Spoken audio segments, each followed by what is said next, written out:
couple folks are mentioning it's difficult to hear you in the chat. Is there a way to improve your mic? Is this better? You could just give a thumbs up in the chat if this is better. I can use my PE voice if needed. Thank you for posting that in the chat, Dexter. Thanks for stopping me. I appreciate that. Okay, great. So for personal protective equipment, we are providing some of that to schools in terms of face masks, face shields, and gloves. In order to acquire that PPE, you'll need to email eoclogistics@pima.gov. I believe the pickup is happening fairly soon. Krista is actually out assisting with some distribution today, so she was unable to join us. I just wanted to make sure that everyone on this call was made aware that that's happening. We want to try to have that happen by district and have one district point person come out to pick up all of that material. Like I know in the past, some of the districts use large box trucks to come out and pick up large shipments of that from our warehouse. So just connect to the EOC Logistics at pima.gov to arrange that transportation. We are going to lead off with just a brief overview of the data dashboard once more, because we do think that this is a critical tool to use. So school district is the best method for folks on this call to work with that on. I'm going to go down to cumulative cases here by date, and then I'm going to open this up. And what we're going to do is we're going to take the slider here and we're going to zoom it all the way over to October, right there. And then I just want to call your attention that there is the ability to go down and separate this out school district by school district right here underneath. Hey, Brian. Yes. We are still on the agenda page. Oh, thank you, Dexter. What would I do without you, sir? It's like a Monday. I don't know what to tell y'all. It feels like a Monday today. Okay, you should be seeing this now. So let me go back a couple steps and rewind this. All right, so this is our Data Explorer. Everyone's seen that. I've gone down here to the bottom, selected school district as the GIS tool by which I'm going to designate where this information is plotted geographically. From here, I'm going to go down to cases by date. I want to expand this window. And then what I did is I used this slider tool. This is the original format by which this is displayed. Instead of cumulative, which shows a graphic trend that kind of should replicate the stock market or maybe your 401k on a gradual upwards trend, hopefully. I did it by date, so you're seeing the cases as they come out on a daily basis. I'm going to use the sliding tool to adjust all the way over to October. And then once I get there, I also want to point out you can go up here and select your specific school district to get information regarding how many cases are occurring within that district specifically. Please make a note that you're going to see October 14th, 15th, 16th, 17th, 18th jump up, because this data tends to roll in on, we're getting better at this. It's about 8 to 10 days behind right now. Previously it was 2 weeks, but even when I was doing this on Tuesday, October 11th was significantly lower than what it's showing today. So we should this should be a fairly accurate display at this point of what these particular cases are doing. And Nikki, no, it's not. The PPE that you receive for TUSD should be that update in regards to the PPE was for any school district that hasn't received that as of yet, because we do have some private and charters that join in this call as well. So thanks for asking that clarifying question. So again, you'll see the 18th jump up. I can tell you that this last week, we've gotten a lot of cases in for schools particularly. This is probably going to be a pretty big week in terms of the amount of cases we see for schools. Again, we're not sure what that means. We need a good 2 weeks to really analyze. what that means in the long run. So just know that we did usher a lot of caution going back to higher, maintaining social distancing, wearing a mask at all times, washing frequently touched surfaces, hand washing at increased rates. And we want to continue to reiterate that guidance. It is so critical that that continues to happen at your schools to prevent further outbreaks. As we're seeing schools start to open up in hybrid instruction, we're going to see increased case rates as a whole, but we want to curtail outbreaks as much as possible. And the best way to do that is to really enforce your mitigation, with social distancing being a real good mechanism for doing that. Okay. We're going to hop back over to the agenda here for just a brief moment. I did just want to reemphasize some of those tools because those I think are really helpful. So there's an organized youth activities restatement on the ADHS website that I want to review briefly with everyone.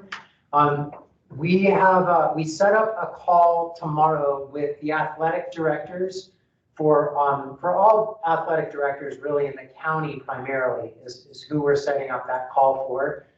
And we're going to get into more detail around the return to sports just for those individuals. We had a call with the superintendents last Friday, which I think went really well. It was interesting to see how the media interpreted some of that guidance and how we've gotten a lot of calls from people who are saying that the county is shutting down sports. That is not at all what we have said by any stretch of the imagination. In fact, we have in some ways encouraged sports. We do not encourage sports though that are contact sports. And in a pandemic where the primary distribution for a virus is through close contact and respiratory droplets that are spread less than 6 feet, we do not recommend the contact sport be played at this time. And again, we can only offer recommendations. We cannot make a mandate on what school districts do overall. So that I want to say all that and be really clear about that because there seems to be some misinterpretation around some of that guidance. Let me jump back over and do another quick screen share here so I can pull you up to the documents that we're looking at briefly. Give me 2 seconds here. Stop share. Okay, so this is the ADHS schools page. So everyone, I think, has seen this page before. I'm going to scroll down here to the this updated guidance for organized youth activities specifically. Okay, so this was just updated by ADHS. Going a little crazy here. There we go. They updated some verbiage here. They refer to the AIA Return to Activity Guidelines that was developed. And most importantly, they highlight that the guidelines that AIA developed were developed independently and use parameters different from what Arizona Department of Health Services and the Pima County Health Department used to define community spread. This is specifically in reference to minimal transmission. Okay, and I'm going to pull up these guidelines so we can actually look at these and I can highlight exactly what we're talking about. In order for the health department, we define minimal transmission as 10 per 100,000 cases. The AIA says 75 per 100,000. That is on the higher end of what would be defined as moderate transmission, moderate community spread within the community. Here's the guideline right here. ADHS and your local health department define this as 10 to 100 cases per 100,000 to look at moderate community spread, which we are currently in right now. Again, ADHS is saying less than 75 per 100,000. We feel that's a pretty significant difference. Why that's important is because of these specific scenarios that they've outlined in a phased return to sports. We actually really support what they're saying for these phased scenario return to sports. We think that these are actually in some ways more stringent than what we're saying for minimal and moderate community spread. The difference is that the metric that AIA uses is different from what your health departments are saying. And where that comes in is we fully support what AIA is saying here in terms of this moderate community spread scenario. It talks about all of the things that should happen here when we're in moderate community spread. Just the difference again is the metric that AIA is using. Some of these considerations and the important piece right here is they specifically state. I'll come up and say hi when this is over. I'm sorry, just a reminder, if you could please mute your speakers. Thank you.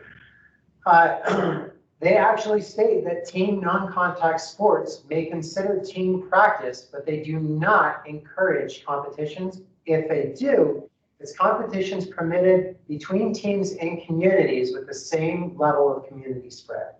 So these things are really important to consider. And the contact sports right here, this is where they're saying straight up, they're saying no competitions. So, you know, we totally are on point with what AIA is saying with all of this. I know I'm kind of hammering on this a little bit, but I want to be really clear on what the health department is saying versus what maybe is being reported right now. So that's an important part of the organized youth activities update.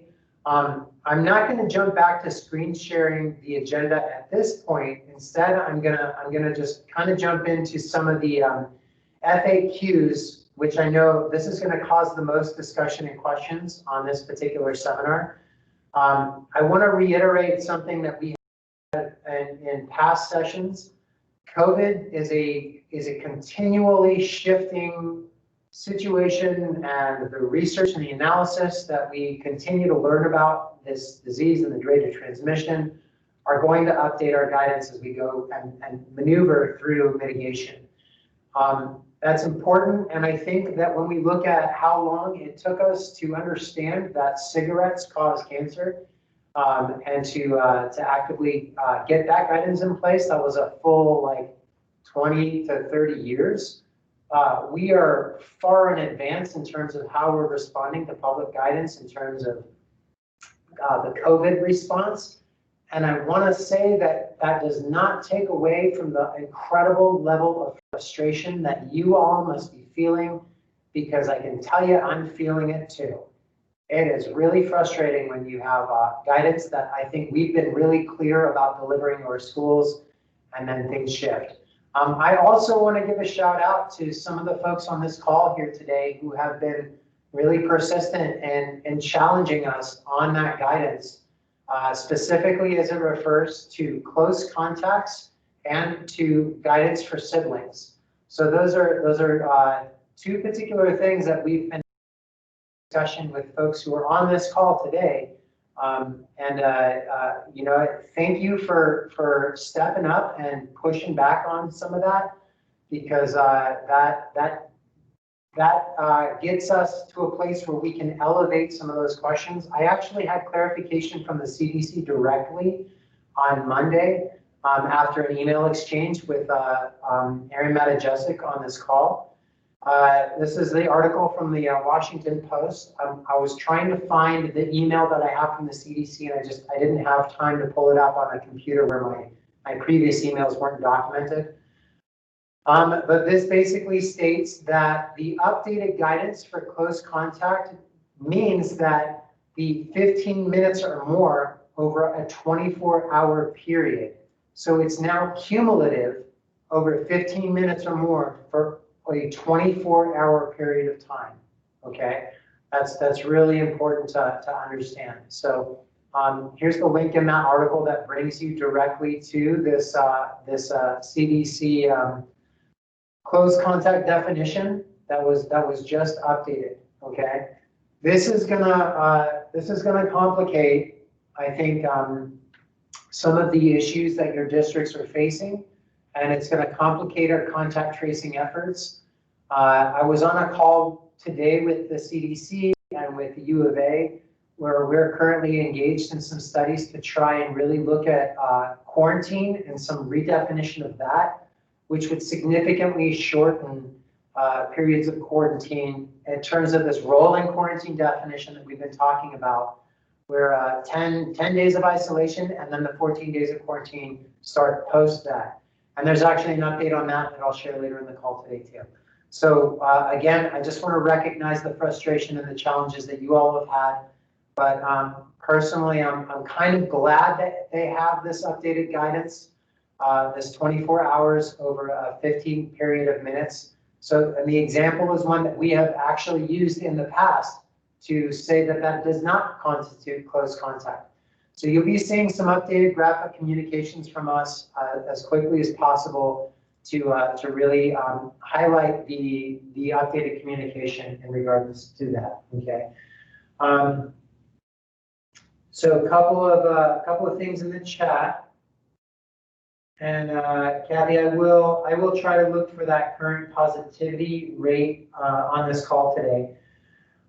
Thanks, Kathy, for the update on the nurses can find this article on the COVID-19 Teams page along with the CDC site info.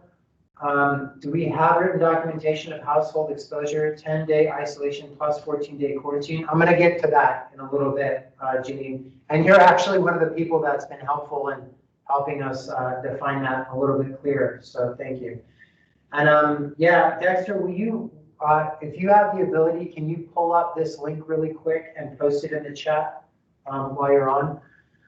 And if you can't, just give me a quick caller. There you go. Thank you, sir. Sorry, so that's the isolation quarantine guidance for Ms. Sarnacki.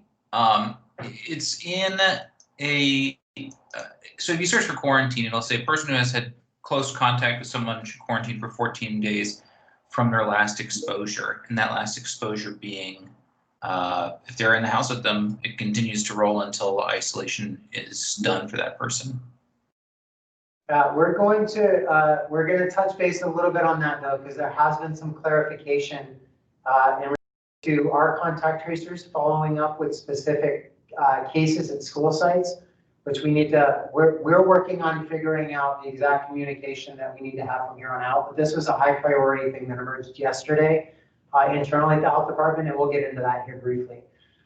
So those are the updated pieces in regards to close contact that we need to make sure we're touching base on. There has been a couple of requests in regards to the communications for parents and some videos. So the link for this video, we have this in English and Spanish, is posted in the chat. It's about a 5-minute video approximately. I'm not going to play the whole thing. I'm just going to show a couple of important points. So Dr. Cullen here gets over, covers the 3 W's of mitigation right about here in the video, and then gets into the symptoms for COVID-19 and explains those to parents. Superintendent Dustin Williams talks about the importance of practicing mitigation in schools. And then there's a section in here where I actually talk about the importance of answering the call for contact tracing case investigation. So that specific point is at about 3 minutes into the video, and you'll just have to ignore my amazing beard there. So that you'll see the links to those videos posted on the agenda, which again was emailed out to you, and we will email that out post this session here today with additional notes as well. Next thing to cover on the agenda for the FAQs. Before I proceed with this question from Sherry, so that actually broadens the net for persons exposed, correct? Yes, it does, and you can immediately see the complications that this is going to pose for schools in regards to contact tracing case investigation. It is very much going to broaden the net. We are adjusting some of the verbiage in our contact tracing case investigation, which, by the way, I want to footnote, we've been getting a modified weekly report for our contact tracer case investigators. We have 100% of initial calls being made in under 24 hours to close contacts and cases reported through the county process. That does not mean that parents are answering the phone or that we're actually getting an initial interview, but 100% so far of the calls when that document gets passed on to our contact tracers, those calls are happening in under 24 hours right now. And that far exceeds almost a state level objective. And I got to give a holler out to our contact tracing team that's conducting this work, because they're doing a really great job of doing that. I want to give them a pat on the back for that. So I say that because when we broaden that net for those persons exposed, if we can get parents to answer the phone on that initial call, that's going to really help us in terms of addressing that broadened net of contact tracing case investigation. I also know that there's been a lot of parents that have been refusing to talk to contact tracers. And part of that is due to the quarantine isolation guidance and the need for 14 days of quarantine. That's caused a lot of complications with parents too, which is why we're working hard on trying to get that clarified and to get that addressed in a different way. From Jackie Sin, how will this affect the classroom situation? It shouldn't if you're practicing social distancing and if you're wearing masks, which has been the guidance that the health department has continually issued from the start. So it's going to be really frustrating if you have classrooms that are unable to socially distance right now. So again, we can't re-emphasize the importance of that guidance and how important that is. We've been saying that if you want to prevent an outbreak, that is the way to do it, along with mask wearing. And we're going to continue to reiterate that. So please, please, please, talk to your schools and as a district, for those district superintendents and for district admin on this call. Like that social distancing piece is just going to be continually important as this CDC definition is clarified.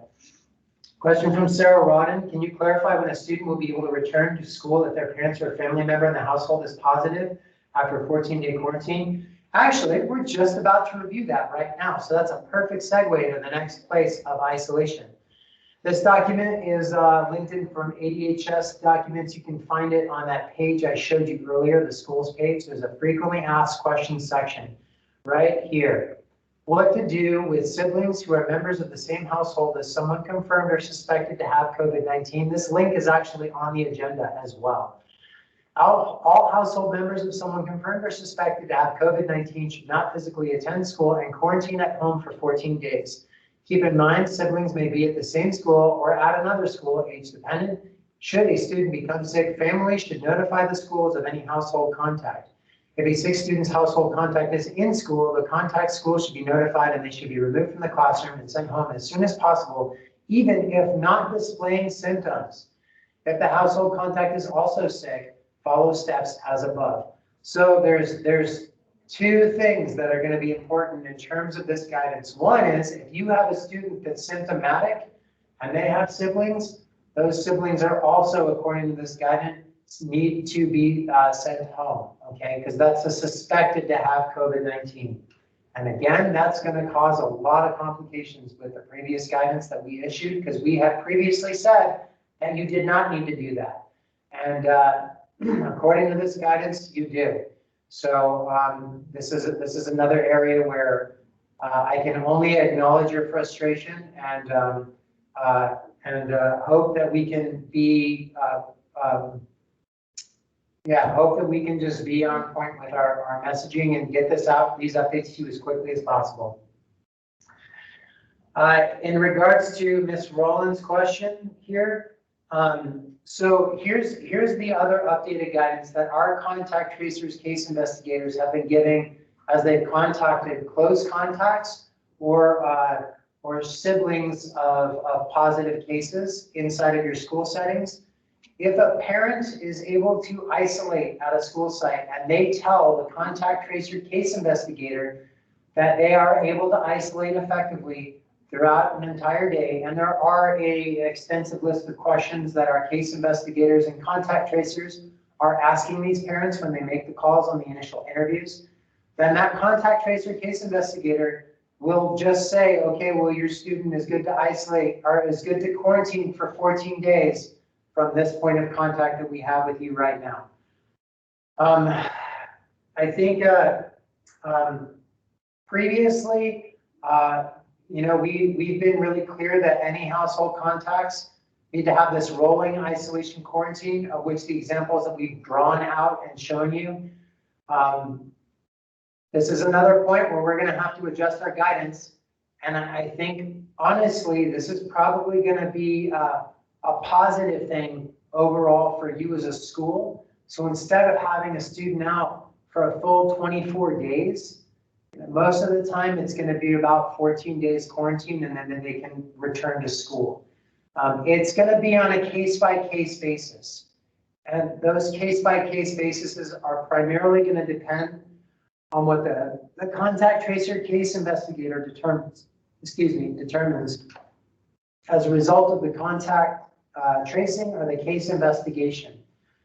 We're trying to figure out a process of how we can loop in communication with the health aides and school nurses at your individual sites. We're not sure what that's going to look like yet. And if anyone on this call has any ideas about how we can do that, we are very open and welcome to doing that.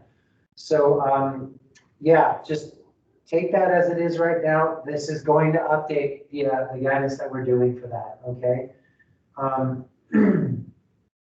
Questions from Joan. What about bands and choirs? They are adhering to social distancing, wearing masks, and will have bell covers on the wind instruments. But is there a concern about particulates that are produced from playing a wind instrument or singing? In the previous session that we did with I shared the website for the Army, the band. I'm forgetting the name of the group, but there's the Army band for West Point Military Academy. They have some pretty good studies and research that they've done about particulate distribution in wind and other instruments. And their mitigation plan is based solely upon that. So if you're using those resources that we shared in the previous session, you should be good on that.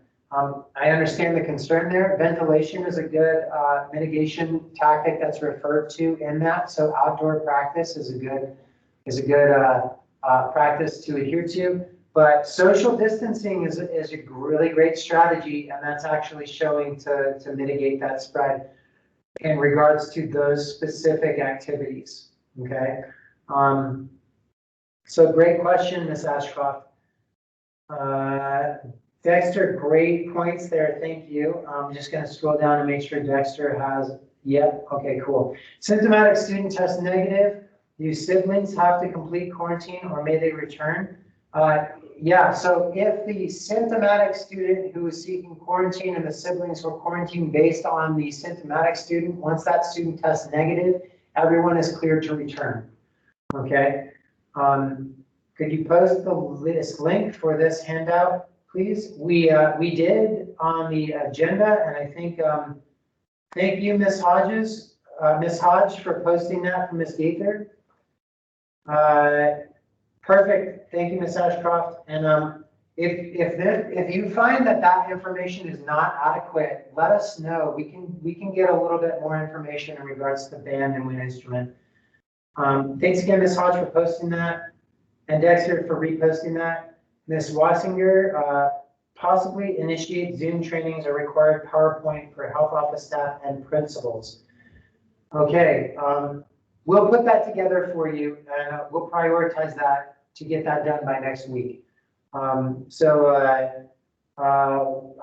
guessing, Ms. Wassinger, that training is going to be in regards to quarantine and isolation guidance and follow up with contact tracing case investigation on an individual case-by-case basis. I'm chuckling a little bit because we have a team of 5 people here at the health department.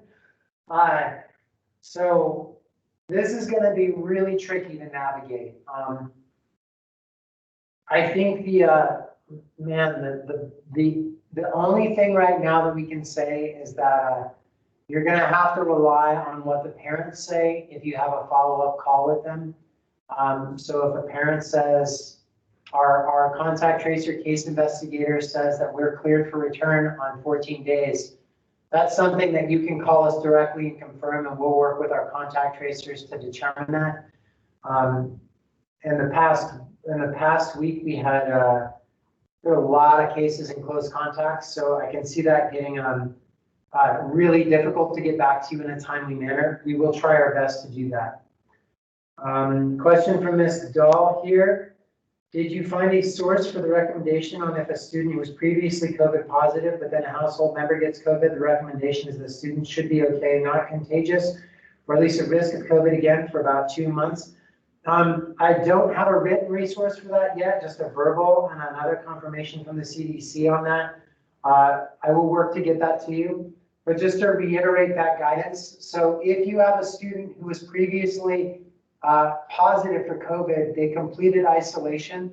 There's about a 2 to 3 month period, which we'll get in written guidance to issue forward to you all. But that student is exempt from quarantine and isolation for COVID exposure because they've had the virus and their antibodies are proven to have lasted up to a specific time frame. That time frame is still under investigation by the CDC. We're not entirely sure where it is, but we're pretty confident on the 2 month period being a safe return. So good reminder, Sherry, we need to make sure we include that on the next webinar. From a question from Daniela F. If there is a known positive exposure to parent or sibling, is there any guidance on when a student gets tested and comes back negative? Can they return or still requires a 14-day quarantine? Great question. So this is something we have to reiterate again. You cannot test out of quarantine. You cannot test out of quarantine. That is an absolute cannot do. The only time you can get out of quarantine is by the example that Ms. Steinle provided earlier, which is if it's a symptomatic student, test negative, then you can get out of that. Or if the siblings of that symptomatic student, and the symptomatic student tests negative, everyone can return from that quarantine. Oh yeah, thank you, Dexter. This is an example of me not scrolling through the comments fast enough. Miss Valerie, okay. And Dexter, if you want to jump forward to address Nikki's, I'll touch base on Miss Whiteside's here. I had a positive case on my campus 6 days ago, and none of my close contact families have been contacted yet. Parents have called and emailed me today. Frustrating, still waiting for the call to come. Oh, interesting. Okay. So Ms. Whiteside, I want to touch base with you right after this call today. Please give me a call on my cell phone number, which I'm going to post in the chat box. I'm going to trust that everyone doesn't share this out with all the angry parents that have been calling me.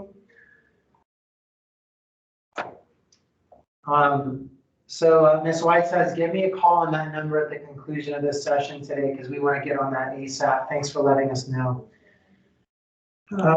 Question from Nikki. Concerned phase confirmed that suspected COVID for 6 students. I thought PCHD was not addressing suspected cases, only confirmed. It is almost impossible to address suspected cases.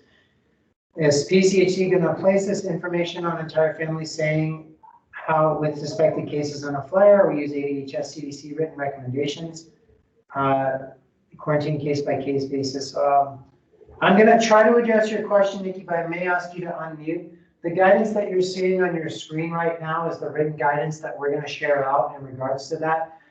We are not going to ask for reporting to take place in regards to symptomatic or suspected cases, only confirmed positive. When we get a positive confirmed case, we are now trying to do our best to make sure that we identify all the close contacts and any other positive cases and to find out where that case had a contact with another case to do the case investigation and the contact tracing itself. Again, our goal overall has been to take the onus off of you to conduct this work as a school employee. We feel that it should be our responsibility to do that. And while we definitely appreciate your help, we think we should be the ones to try to take that burden of work on. So I don't think overall this should change the process for what schools are doing in terms of the response a positive case. If they're symptomatic, though, if you have a symptomatic student, they have siblings.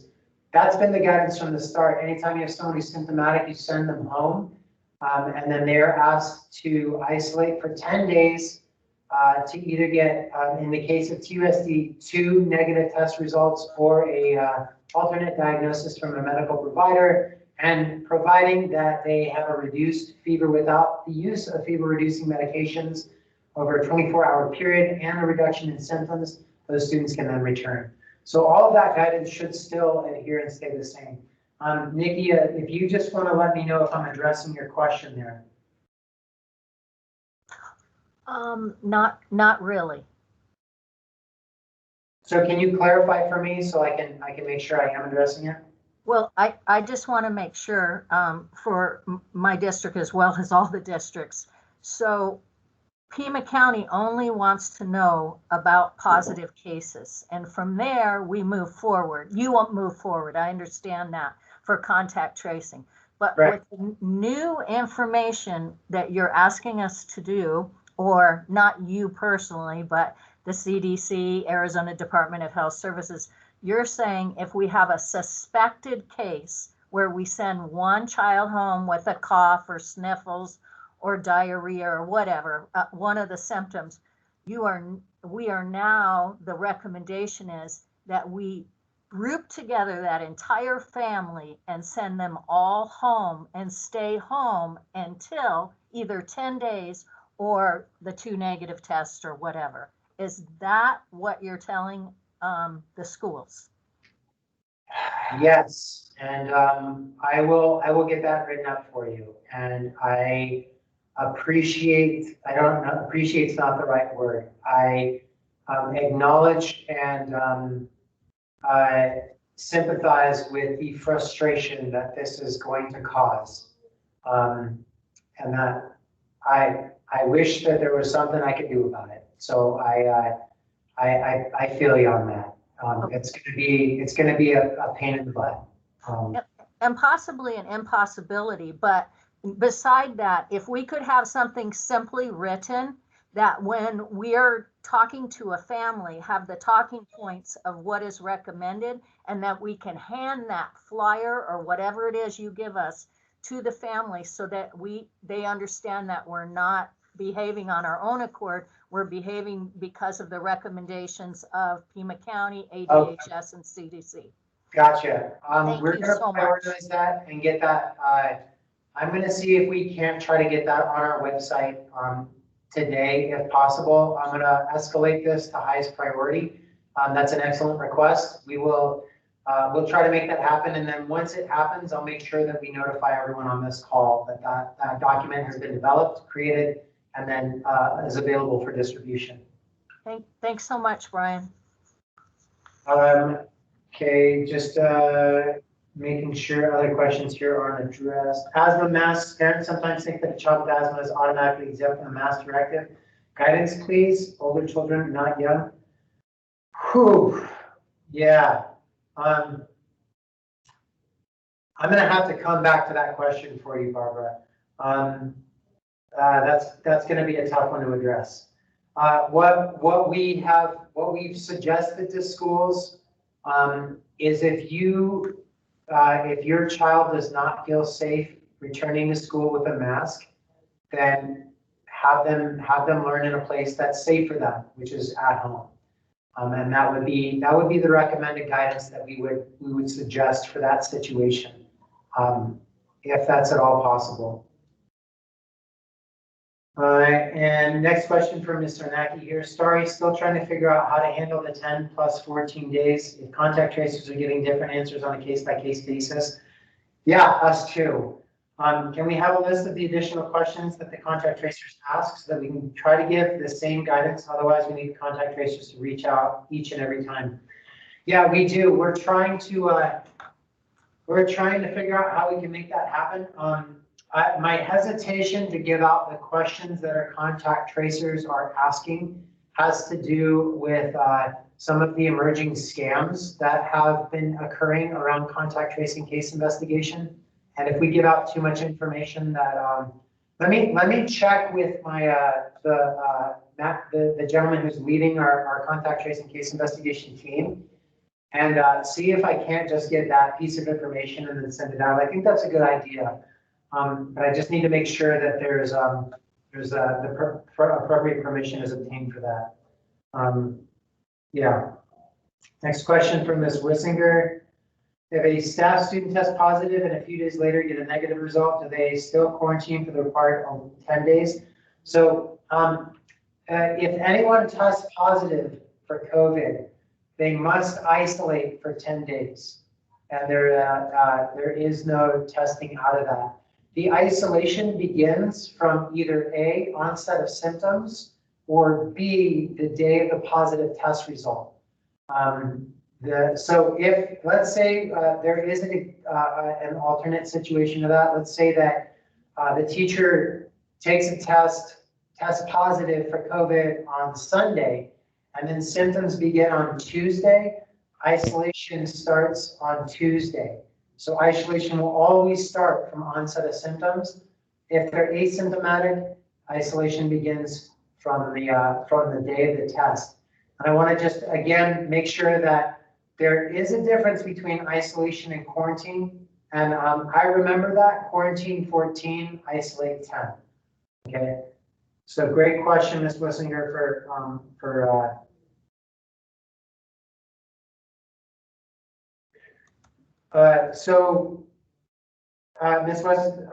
Ms. Anderson, the confusion may be that the quarantine here is in reference to close contact or household contacts. Okay, so that's where maybe the confusion is coming up. If you have a positive test, it's isolation. Thank you, Ms. Malley. We'll work on that.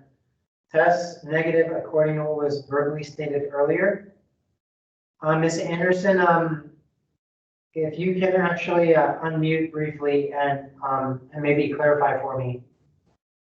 It was just based on what Nikki was talking about. Because you have up here what's on the screen that members of the same household as someone confirmed or suspected that they have to stay quarantined at 14 days, but then it stated that if that suspected turns out negative, then they don't have to. It almost seems like that needs to be split into two directions.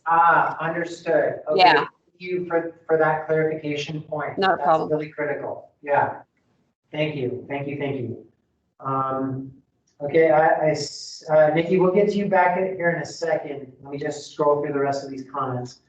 Is there a community data point such as read on the first 3 9 criteria where PCHD or ADHS will ask the schools and community to go back to online? We're not sure yet. Right now, we want to avoid that as much as possible. We do not want schools to be shutting down and reopening right now. If things get really, really out of hand, like then we may have to do that. That is something that we've had some discussion about. We have yet to define where that precise metric would be. It's gonna have to be a pretty serious amount of outbreaks for us to make that recommendation. Yeah, that's a great question. Thank you.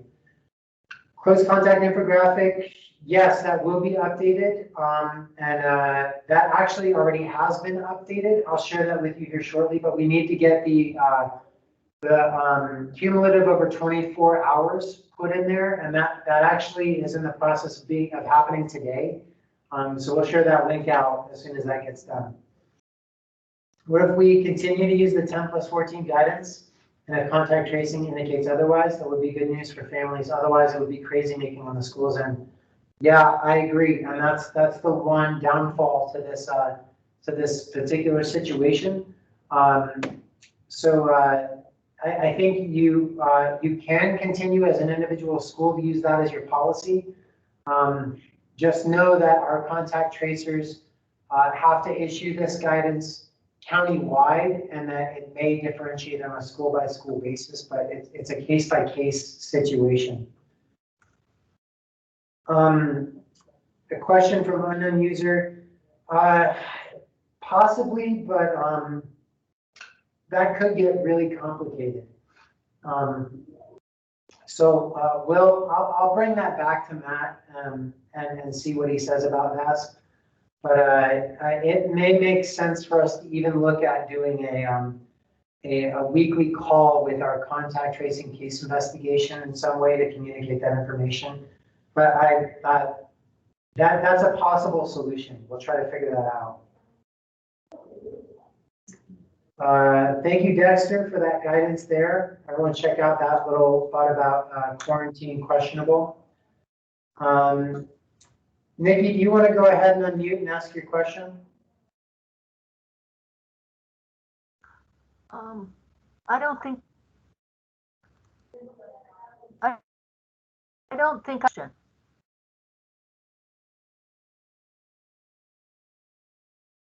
Sorry. Brian, I didn't have a question at this time. Oh, I'm sorry. I saw there's a little hand next to your name, which sorry. That's just you waving at me. So I'll Absolutely. Hi. Okay. Okay, if we have a student with symptoms and we send them home, will we then be responsible to contact schools of siblings to send them home too, or do we just inform the parents that they need to keep all members of the household home and trust that they will? That I think we're just gonna, I'm gonna let that be a decision for you all as districts, because I think however you can make this happen, the easiest way would be best for you. I'm not entirely sure, Ms. Henderson, how that's going to work out, but I think having a discussion with your district and figuring out the process for that and how that's going to work for your individual culture will work best. And I say that because some districts may have a little a different connection with families at the district level versus like the school by school basis. Okay, isolation is a sure thing. All right, thank you, Dexter, again for that other adage in there. Mr. Naki, parents are bringing doctor's notes, just clearing students to return to class. They are not providing alternate diagnosis. Can we accept those? They also do not say COVID negative tests, just that they have been seen and they're cleared to return.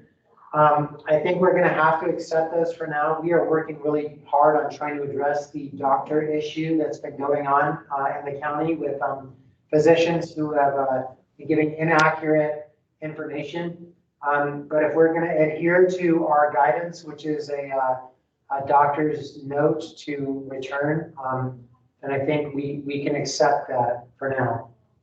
Question from Ms. Lichtenwaller. Asthma Allergy Network has good information related to masks and children with asthma. Oh, thank you, Ms. Lichtenwaller. Thank you for posting that resource. That's great. We'll maybe look at posting a link in the notes out for this as well. Okay.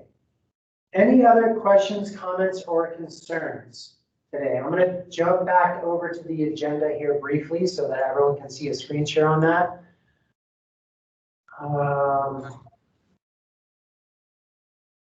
And Dexter, do you have anything you want to add in before we jump out here? No, I've been very content to let you field those questions. There are some real thorny ones today, y'all. You've been saving up for a couple weeks, it looks like. Question from unknown user. Are you going to discuss this CLIA testing application and process? Yes, we are actually putting together a webinar with the National Guard on CLIA waivers and Binax Now testing. So let me just take a few seconds to talk about what we know about that. I've had to go through a really quick course, more or less, on what all that means. So I am not the most informed, and therefore I'm very hesitant to share out all of the details on this specific question. Which is why you haven't heard me mention it too much. There is an application for CLIA testing, which basically means that your school site has a certified lab that can conduct and submit tests. The amount of logistics that goes into having the process in place to conduct testing is a really heavy lift. That is not something that the health department has the capacity to do for all of our school districts at this day and time. If your district did decide to submit a CLIA waiver, which again, we're going to have some online webinars on how to do that, what CLIA waiver is, what BINEX testing is, how to conduct it, and all of the details that go into that. We'll be doing some trainings on that, a series of those, again, hosted by the National Guard, direct from the feds. And I believe my understanding is that it takes about $200 per application for that.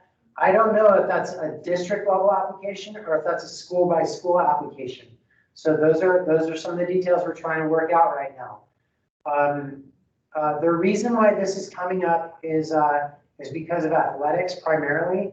And the one thing that I want to just throw out there is that the equity concern around testing in schools is something that I think should heavily be weighed in terms of how your district conducts the BINEX Now testing, and that how those tests get prioritized in order to make sure that you're meeting the needs of students who are high needs populations, or who maybe have parents or caregivers who are very high risk for COVID, or things of that nature, should all be really important parts of the conversation before you roll out district testing. So those are upcoming. I don't have a confirmation from the National Guard on the date of the training, but once we get all that panned out, we'll at least give you at least a week's notice on how all that happens. Great point from Ms. Greenbaum there. Yeah, absolutely. Heard from a parent that a step parent tested positive, should report that to PCHD. Great question, Mr. Clark. No, the only reports that we want from schools is students, staff, faculty, and other children in care. Those are the only reports that we want flowing through our process right now. Regarding asthmatics and parents not wearing masks, we require a doctor's note saying they can't wear masks. We find most doctors won't write it for them. It helps a lot. I'm hearing a lot of really good points about asthma. So one of the other questions I want to propose here is maybe we need to do one of these sessions with a small section on asthma and mask adherence. What I would like to invite is I think that there's a lot of people on this call that are far more knowledgeable about that topic than I am. If any of you are interested in leading that discussion for a 5 to 15 minute period of time, we'd be more than happy to give you that microphone and to have that guidance kind of go issued out to the other districts and the other partners we have on this call. So if that's something that you feel like you could do, which I think just based on the folks that I know on this call that have been providing some of the insight in the chat, I feel very confident in you presenting this material. Email us at EOC Education and just say I'd be up for that, and we'll put together a 15-minute session on asthma and masking. Any other questions, comments, or concerns at this time?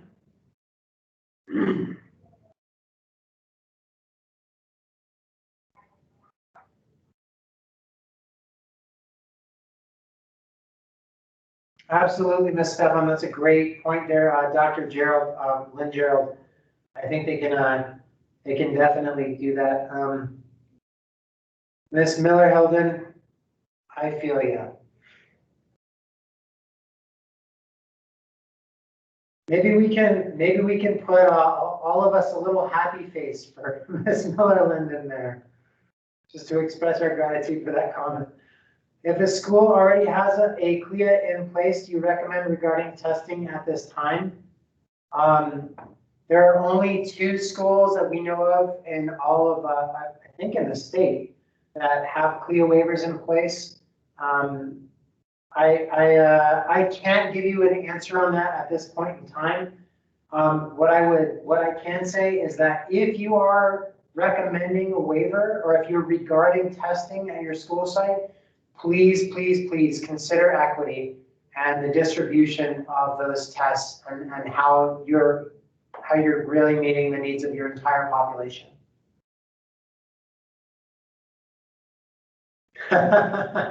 Yes, great comment, Dexter. And you're all welcome. I definitely thank you all for the work that you're doing at schools. You've got the serious boots on the ground, and you know, y'all are getting the ones from the feedback from the parents directly. So I feel for you right now. Yeah, push it off on us as much as you can when you start getting those aggravated parents. Just, you know, the county is telling us we have to do this. Does PCHD have the testing capacity to test any students that is asymptomatic on a weekly basis? No, we don't. If we were to, yeah, we just don't have the capacity to do it. We think that we definitely encourage you to refer students who have had exposure or who are symptomatic to our testing centers. We do not have the capacity to test asymptomatic students from every single district on a weekly basis. Oh, thank you, Ms. Shaw, for that reminder. Question from Ms. Alyssa Early. I see a hand up there. You want to unmute and ask?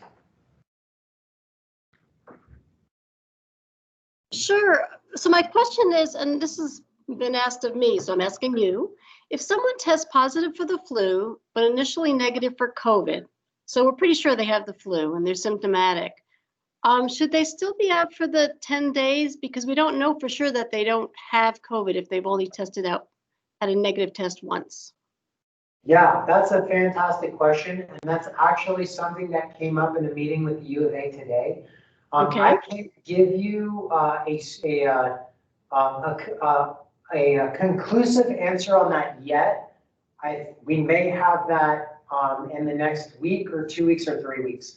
What our current recommendation would be is that we would need a negative COVID test in order to clear that. Or unless that doctor absolutely says this is an alternate diagnosis and this is what this patient has, that would be what we would state for that. Okay, so we think we're basically assuming it's COVID until we're told or tests out. Absolutely. That guidance may update in regards to the flu as we start to see the COVID-like hospital admissions and the COVID-like symptoms and the crossover between flu and COVID. But for now, that's our recommended guidance. Wonderful. Thank you. Yeah, you're welcome. Thank you.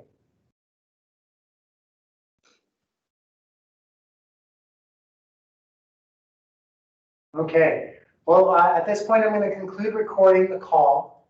We'll stay on for an additional 5 minutes or so just to answer any other ongoing questions.